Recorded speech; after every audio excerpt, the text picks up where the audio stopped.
Ladies and gentlemen, the President of the United States. Welcome to the White House. Please be seated. So, Celtic pride is back.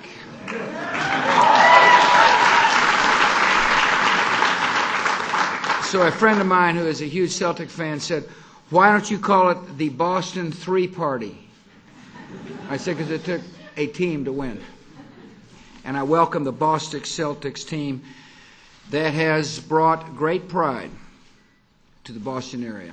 You know, I was telling them I went to school up there, and those were the days when the Celtics were awesome. And there was a little bit of a drought, but sure enough, that drought ended with the NBA championship, and I welcome you all to the White House as NBA champs. I do want to say congratulations to the owners. You might recall I was an owner of a baseball team and never knew what this felt like. Wick Grossbeck, Irv Grossbeck, and wives, Steve Paluca, Bob Epstein. These all say managing partner. You got a lot of managing partners, but that's good. I know you're proud, and I know you're thrilled to have been here. I congratulate the general manager, Danny Ainge, Rick Gotham, the team president, who's with us, Doc Rivers. Like, this guy can coach. Good man.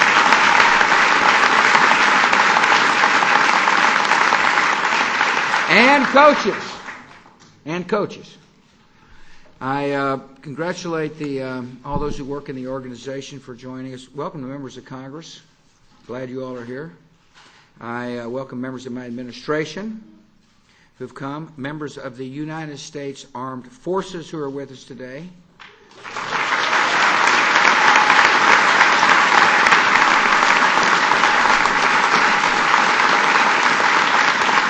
Boston Celtics fans who are with us today. Yeah.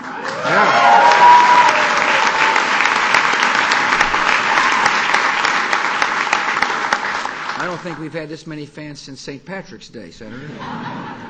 And finally, and most importantly, the players who brought the championship back to Boston. Welcome. Congratulations to you.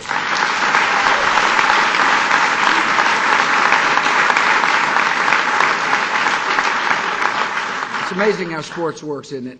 At the beginning of last season, few would have predicted how this season would have ended. After all, the Celtics had finished with the second worst record in the NBA. And the two-decade championship drought was pretty likely to continue. At least that's what the experts said. There's a lot of experts in life these days, if you probably hadn't noticed. Except the owners were determined to win. They said, we're going to bring a winner for our fans. These are fan-oriented owners who understand that a sports franchise is only good as its fan base. And then you hired a general manager who knew what it meant to be a champion. You didn't hire him. He'd been there for a while. But he knew what it meant to be a champion. After all, he's on the 1986 championship team. And he knows there's something special that needs to be put together to make a team work, and that's Danny Ainge. And so during the off-season, he figured out the need to bring maybe some new blood or some old new blood.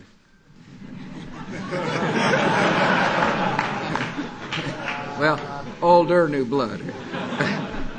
And, of course, you know, the famous trades were made for, the famous pickups were Kevin Garnett and Ray Allen.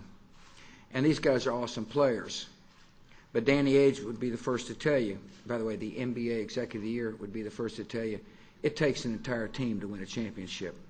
You bet these two people were awesome additions to the team, but it required a bunch of people playing together for the common good to win.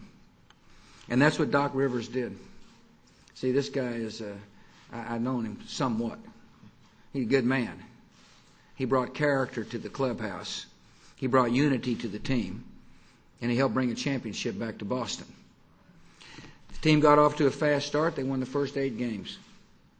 And they never looked back. 66 wins for the NBA's best record. And then you got in the playoffs, which didn't exactly go as smoothly as some people thought it should.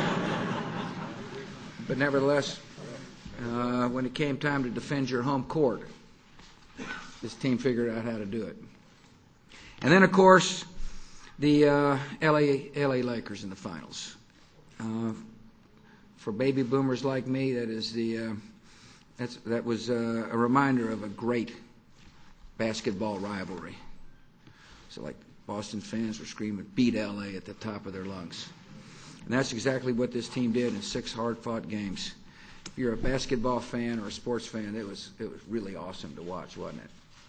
If you're a Boston Red Sox fan, it was doubly awesome to watch. Boston Celtics fan, man, you're in heaven.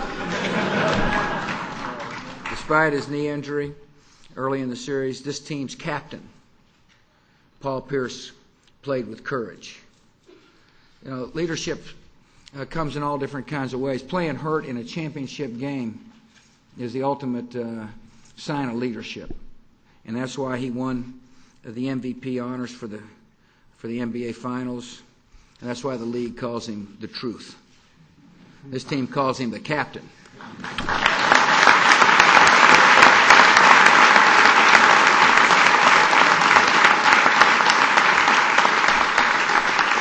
It is safe to say that everybody on this team contributed to the championship. You know, not enough focus had been put on until the end, the depth of the bench on the Boston Celtics. They had a lot of players come off the bench to make a huge difference.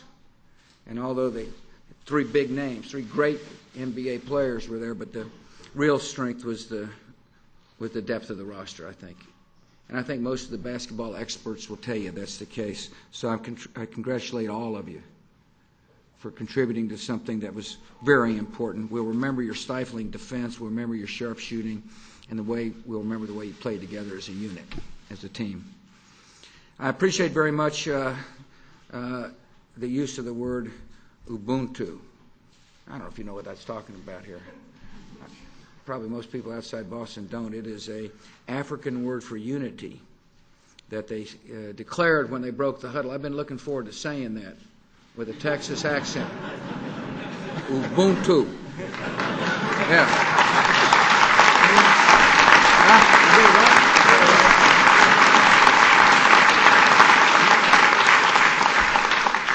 Proud of your character. I want to thank the Celtic organization for what you do off the court as well. I believe there is a huge responsibility not only to try to win on the court, but to be responsible citizens in the community in which you live.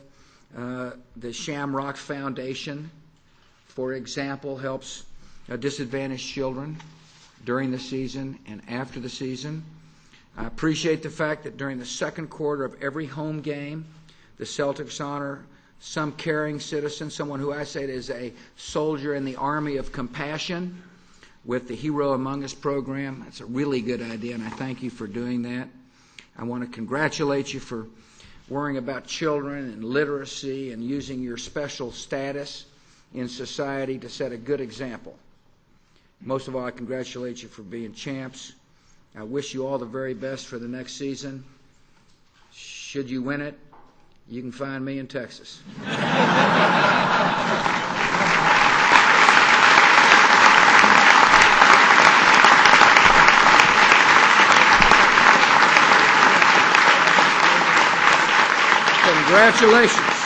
Congratulations, and now it is my honor to bring to the podium the Truth, team captain Paul Pierce.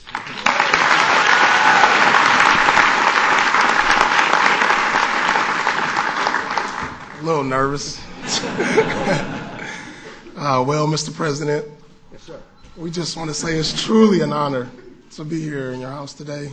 And on behalf of the Celtics organization, we'd like to thank you. And from what I hear, you played a little high school basketball yourself, so we're going to honor you with a basketball signed from our team. I'm honored.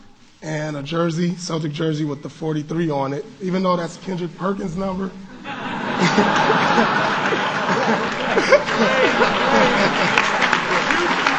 No.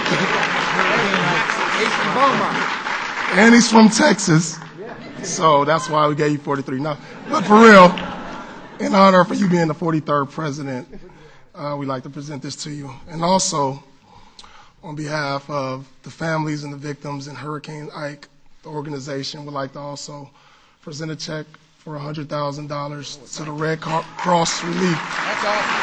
That's a good deal. Thank you for doing that. That's a big deal. Really big. So once again, we just like to say thank you, and it's truly an honor. Thank you, sir. Good job.